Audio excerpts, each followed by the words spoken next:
শেখ হাসিনাকে কোনো দেশ নিয়ন্ত্রণ করতে পারে না বললেন ওবায়দুল কাদের। আওয়ামী লীগের সাধারণ সম্পাদক এবং সড়ক পরিবহন ও সেতুমন্ত্রী ওবায়দুল কাদের বলেছেন, শেখ হাসিনাকে কোনো দেশ নিয়ন্ত্রণ করতে পারে না, আমাদের নিয়ন্ত্রণ করে মুক্তিযুদ্ধের মূল্যবোধ, দেশের জনগণ ও সংবিধান।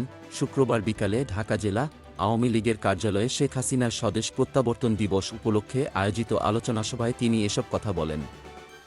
শেখ হাসিনার স্বদেশ প্রত্যাবর্তনকে মুক্তিযুদ্ধের হারিয়ে যাওয়া মূল্যবোধের প্রত্যাবর্তন মন্তব্য করে ওবায়দুল কাদের বলেন, বাংলাদেশের গত ৪৪ বছরের সবচেয়ে সাহসী রাজনীতিকের নাম শেখ হাসিনা, সবচেয়ে বিচক্ষণ নেতার নাম শেখ হাসিনা, সবচেয়ে দক্ষ প্রশাসকের নাম শেখ হাসিনা, সবচেয়ে জনপ্রিয় নেতার নাম শেখ হাসিনা, সবচেয়ে সফল কূটনীতিকের নাম শেখ হাসিনা। আওয়ামী লীগ সাধারণ সম্পাদক বলেন, স্বদেশ প্রত্যাবর্তনের পর থেকে যে পরিবর্তন হয়েছে, সেই পরিবর্তনের রূপান্তরের রূপকার শেখ হাসিনা। আজকে বাংলাদেশের যে উন্নয়ন দৃশ্যমান তা শেখ হাসিনার ম্যাজিক।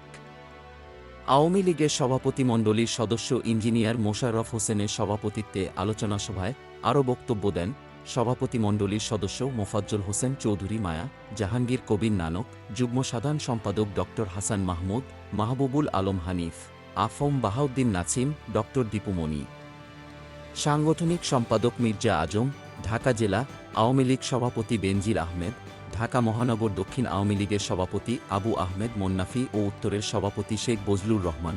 অন্যদের মধ্যে আরও বক্তব্য দেন শহীদ আলতাফ মাহমুদের কন্যা শাওন মাহমুদ, শহীদ বুদ্ধিজীবী ডাক্তার আলিমের কন্যা ডাক্তার নুজহাত প্রমুখ। Golam Mostafa, desk report, BE news.